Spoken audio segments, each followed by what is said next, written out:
Voici maintenant une autre façon de discuter, soit en clavardage ou bien en visioconférence avec des gens de l'organisation. Alors, je suis dans Teams en version de bureau et j'ai cliqué sur le bouton Conversation qui est juste ici. Notez que si vous êtes sur la version web, ce bouton-là s'appelle clavardage. Le symbole est le même et l'utilisation est la même. Alors, qu'est-ce que c'est? Bien, j'ai tendance à le comparer à l'outil Messenger qui fait partie de Facebook. Alors, ce qu'on peut faire ici, c'est lancer spontanément une discussion avec quelqu'un. Si la personne n'a pas le temps de nous parler en visioconférence, on peut simplement clavarder comme je le montre ici. Donc ici, je pose la question à la personne qui, si elle est en ligne, elle peut me répondre tout de suite. Sinon, ben, elle ne me répondra pas, puis elle va réagir plus tard. Mais moi, ça m'a permis de l'approcher pour peut-être lancer une visioconférence avec cette personne-là. Alors ça, c'est la version de moi-même ici, Denise Saint-Pierre. Je vous montre ce que l'autre personne a reçu en arrière en lien avec ce clavardage. Alors, je lui ai lancé juste une petite question. Regardez, le mot clavardage est là. Et là, il y a une petite pastille qui indique à la personne qu'elle a un message. Alors, quand je clique là-dessus, je vois l'information « As-tu 2 minutes pour me parler? » Alors, je peux réagir, évidemment. Vous avez remarqué que je pouvais aussi avoir des petits émoticônes comme ça. Et je peux aussi dire « Oui ». Et là, bien, la personne va lancer ici la visioconférence. Alors voilà, ça me dit que Prof Denise m'appelle. Je clique sur l'icône caméra pour répondre. Alors voilà, on est en conversation comme si on était en visioconférence. Alors j'agrandis un tout petit peu. Alors on conserve l'accès à notre clavardage qui était dans la page de publication, de conversation. Vous voyez qu'on peut partager des liens, toutes sortes de choses. Une chose que vous avez peut-être remarqué tout à l'heure, c'est l'enregistrement audio. Alors ça a été fait avec une application mobile. Vous ne pouvez pas le faire sur la version ordinateur ou Chromebook. Alors ça a été fait probablement avec mon cellulaire. Du reste, c'est pareil, je peux partager l'écran.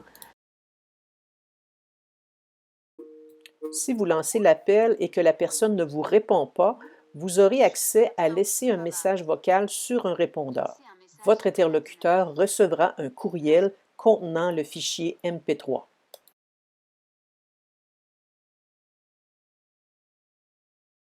Initier une discussion avec une personne avec qui je n'ai jamais discuté, je vais simplement cliquer ici sur « Nouvelle conversation » et là, je vais voir son nom. Alors, il va apparaître dans les...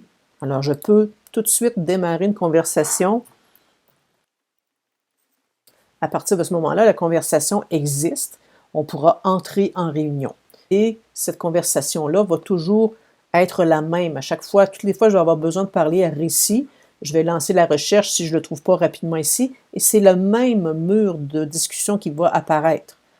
Une particularité aussi, si j'ai discuté avec Récit et que, bon, hey, on discute ensemble, puis on se dit, hey, peut-être que Prof Denise devrait être avec nous pour discuter de ça. Je clique sur « Ajouter une personne dans la discussion ». Et ce qui est particulier, vous allez voir, si j'ajoute la personne, une nouvelle conversation est débutée. Donc, si on avait déjà des choses de dites entre nous, moi et Récit, bien, Prof Denise ne le verrait pas. Ce serait une nouvelle conversation, vous voyez, Récit CSBE, site avec Denise Saint-Pierre, mais celle-ci, c'est 3 personnes. Alors là, on va pouvoir échanger par clavardage et aussi ouvrir une discussion vidéo. Si jamais une personne du groupe décide qu'elle ne veut plus être de ce groupe-là, il y a toujours moyen de quitter cette rencontre-là, donc cet échange-là. Si je dis, ben là, je ne suis plus concerné, j'ai le droit de quitter. Parce que parfois, on va être dans des groupes de discussion, puis on se dit, ben regarde, j'ai plus rapport, là, je veux quitter. Alors, c'est toujours possible. Encore une fois, je fais le parallèle avec Messenger qu'on connaît bien avec Facebook. C'est un peu le même principe. Alors, vous avez remarqué peut-être qu'on a ici la liste des conversations qu'on a faites. Alors, celles qui sont épinglées, c'est parce que moi, je les ai épinglées. C'est des personnes à qui je parle souvent. Donc, comment je fais ça, épingler, désépingler? Bien, c'est simplement sur les 3 petits points, épingler, ça va l'amener ici dans la liste. Quand j'ai plus besoin, je le détache tout simplement. C'est sûr que si c'est des gens à qui on parle souvent, ils vont être dans les récents aussi.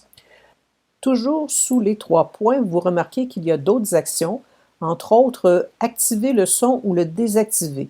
Alors, ce symbole ici, à côté du contact Prof Denise, indique que j'ai désactivé le son. Ça veut dire que si elle me parle, je n'entendrai pas, je n'aurai pas de notification. Donc, si je veux ramener ça pour l'entendre, je dois l'activer. Donc, au préalable, je l'avais, voyez, désactivé.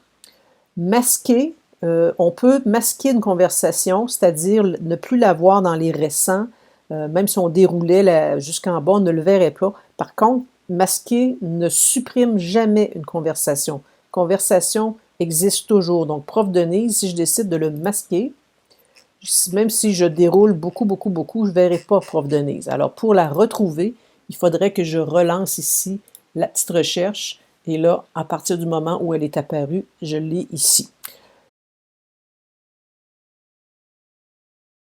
La plupart du temps, on donne un petit message, est-ce que tu es disponible? Et là, on s'entend et on entre en conversation, à moins qu'on soit des collègues de travail et lorsqu'on voit le petit bouton vert comme ça qui nous dit que la personne est disponible, on la fait sonner, on prend le risque.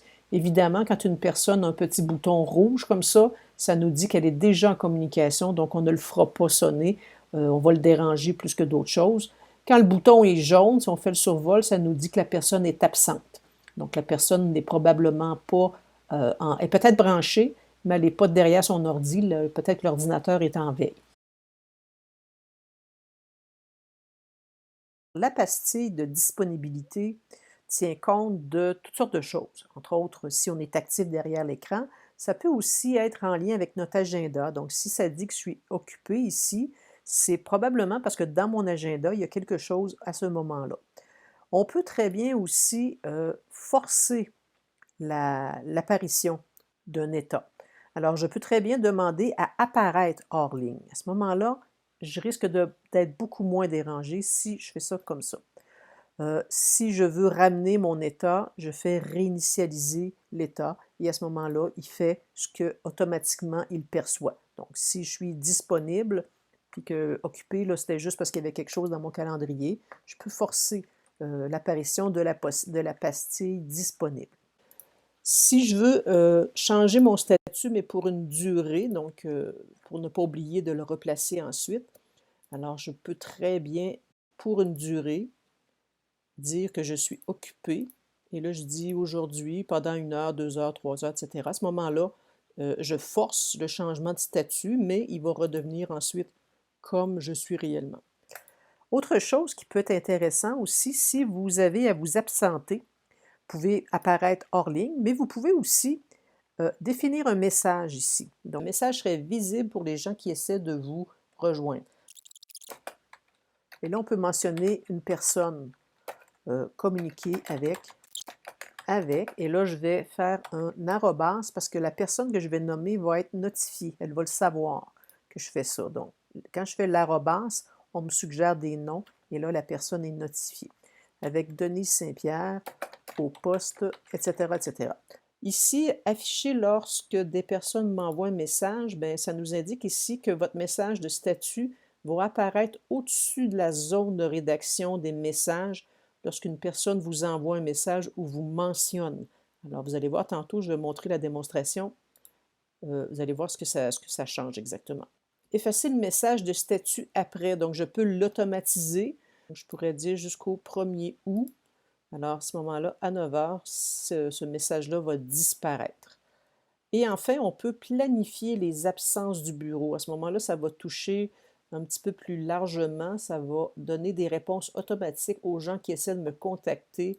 Je peux mentionner que c'est aussi valable pour les gens en dehors de mon organisation. Je peux faire un message distinct ou un message identique.